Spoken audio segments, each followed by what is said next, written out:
Yan, good morning guys. Have a blessed Sunday po sa ating lahat.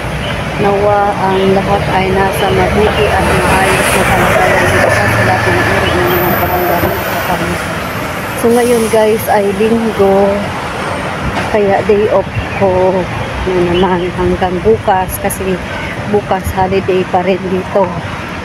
So ngayon pupunta muna ako doon sa bilihan ng lunch kasi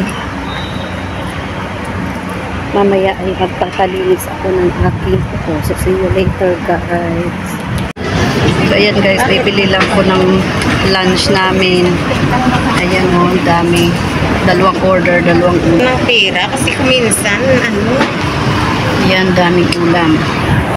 Ayan guys, kain po tayo.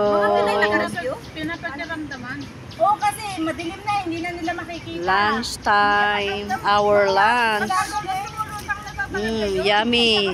Daing at tsara. Sweet and sour.